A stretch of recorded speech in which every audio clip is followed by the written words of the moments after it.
Je m'appelle Sophie Fontanelle, je suis critique de mode. Je suis aussi écrivaine et je suis aussi influenceuse. Ça fait tout un méli-mélo. Je me reconnais moyennement dans ces mots, mais ils me définissent.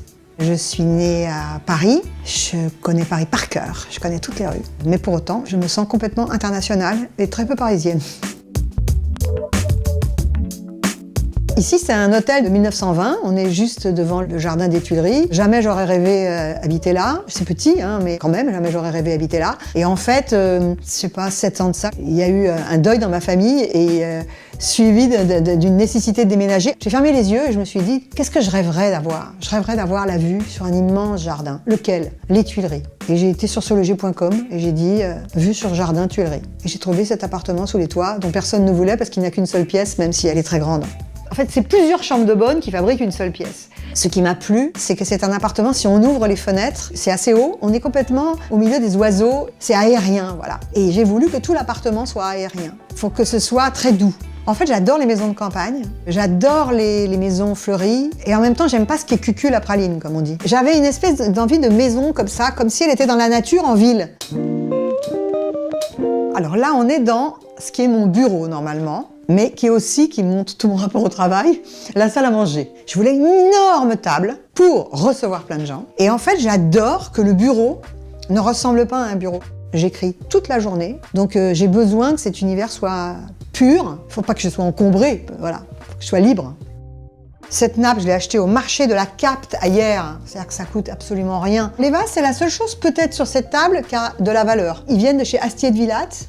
J'ai compris jeune que quand on n'avait pas trop les moyens, parce que j'étais vraiment fauchée, quoi, c'était pas mal quand on achetait un truc d'économiser et d'acheter la paire. Ça, c'est India Manavi pour Monoprix, voilà, le petit plateau. Et je connais des gens, si on leur dit que ça vient de Monoprix, jamais ils l'achèteront. Ce plateau, il est ravissant, je vais le garder des années. Alors ça, je les change tout le temps. Les gens me dessinent, en fait, c'est ça complètement, la fille qui croit qu'elle est Patrick Bruel, à cause d'Instagram. En fait, ils disent que je les inspire. Et ils m'envoient régulièrement des dessins qu'ils font. Et je trouve ça génial, en fait. Je veux pas non plus que ce soit la folle narcissique qui croit que elle est tellement adorée que... C'est pas ça, c'est que ça me touche énormément. Je trouve que c'est beau, quoi. Bon, ça, voilà, c'est mon grand-père qui l'a fait.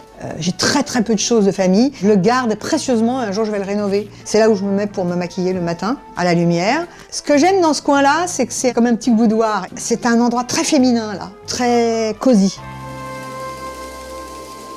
Ce canapé, il a été entièrement détruit par la chatte à la voisine, formule extraordinaire, et donc il va être entièrement refait. Je suis arrivée, il y avait la bibliothèque comme ça. J'avais plein de livres. Je ne garde pas les choses, en fait. Je ne veux pas m'encombrer. Donc là, il y a des livres. Je sais que je vais les donner à des gens, etc.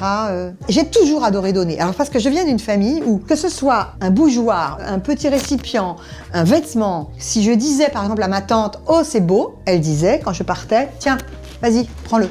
Donc en fait, j'ai été habituée à ce qu'on donne les choses. Et je les donne, voilà.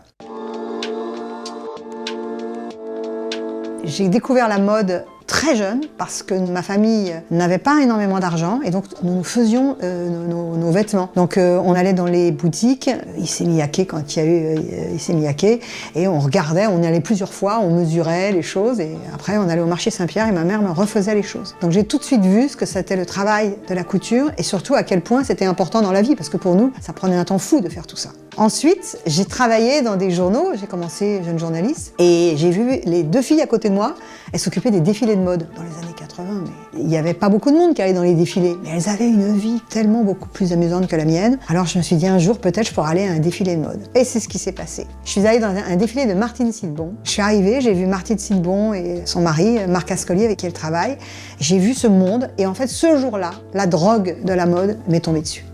Je trouve que c'est un monde où on est à l'abri, et c'est pas hystérique comme les gens pensent, même si un show c'est très tendu. Tout le monde travaille dans un intérêt esthétique. Ah, j'ai adoré ça, quoi. Je me suis dit, je veux vivre là-dedans. Et je pouvais pas être mannequin, j'avais pas le physique d'une mannequin, donc j'ai pris une autre branche de la profession. Je pense que mon style, c'est un mélange de quelque chose de complètement adolescent, qui correspond aussi aux adolescents d'aujourd'hui, de complètement fluo kid, et aussi parce que j'ai 58 ans, quand même de ma grande culture de mode. Et de ma grande culture tout court, sans doute, hein, même s'il y a plus cultivé que moi.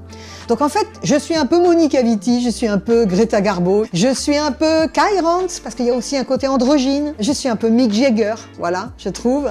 Il y a un mélange, et je pense que la mode, pour moi, et le style, c'est toute une accumulation de choses qu'on garde, qu'on rejette, d'évolution, et je ne crois pas du tout au style atemporel. Je pense que tout bouge en permanence et que c'est la grandeur de la mode. Ce qui me touche dans ce salon, c'est qu'il contient des couches anciennes de ma personnalité. Cette table, c'est quand j'avais absolument qu'une toute petite pièce, et j'avais choisi de mettre une énorme table, et on dînait tous assis par terre autour. Il n'y avait pas de chaise, il n'y avait rien, pas de coussin, rien. Le canapé qui est là, c'est pas un canapé, c'est un lit une place. Je préférais avoir un petit lit une place. D'abord, je trouve que c'est sympa parce que les gens peuvent rester dormir, et avoir des gros coussins. Et puis ensuite, le tissu, c'est encore un moment où je n'avais pas en dessous. On est allé au marché Saint-Pierre avec ma mère, et alors qu'elle était très âgée, elle m'a cousu tout ça.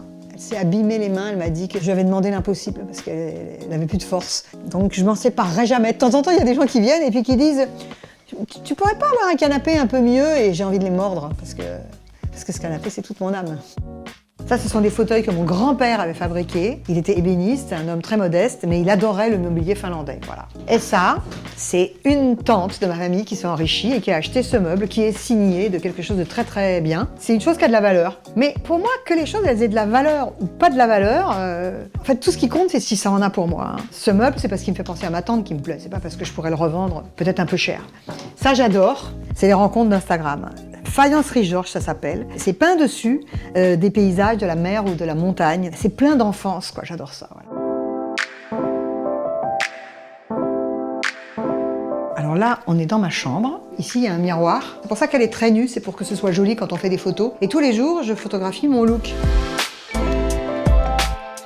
Sinon, sur la décoration, ce meuble, c'est le premier meuble que je me sois acheté avec mon premier salaire. J'avais 22 ans. Tout ça, c'est des choses chinées, plus ou moins. C'est ma grand-mère qui a fait ça. Mais c'est vraiment des choses de bric et de broc. Et ici, l'histoire du lit, c'est vraiment... c'est idiot de dire ça comme ça, mais c'est vraiment l'histoire de ma vie parce que ce sont de très beaux draps. Ce sont des draps d'une marque qui s'appelle Porto. C'est incroyablement cher. À chaque fois, je me dis, c'est dingue. Et donc, je n'ai pu en acheter que 3 paires dans toute ma vie. Mais j'ai eu l'obsession de me les acheter. Parce que quand j'étais enfant, les amis de mes parents étaient beaucoup plus riches que mes parents et ils avaient des draps Porto. Et pour moi, c'était mieux qu'avoir un bateau, quoi. Mieux qu'avoir une maison. J'ai essayé de faire que ce dressing soit un endroit joli. Ici, c'est des blouses Saint-Laurent Rive Gauche. C'est une des rares choses que je collectionne. Tous les pulls qui mettent de bonne humeur, ils sont là. Ces jeans, évidemment, j'en chine pas mal. Mais quand je peux plus les ranger, c'est-à-dire en fait quand il y en a genre 10, je sors tout et j'en enlève la moitié et je donne. Et il y a à peu près 70% de choses qui ont été chinées. C'est fou quand même. Ma pièce la plus précieuse en ce moment, c'est ça. C'est du twill de soie. C'est doublé entièrement de soie. C'est très très très joliment fait. C'est des vêtements qui n'ont pas de marque, qui ont dû être faits par une couturière dans les années 60-70 quoi. Et ce que j'adore, c'est que ce vêtement, si je voulais aujourd'hui me le trouver dans le commerce, il faudrait que je le paie une fortune. Ce dressing, quand je le poste sur Instagram, tout le monde me dit « mais on pensait que tu avais beaucoup plus de choses ». Alors il y en a ailleurs.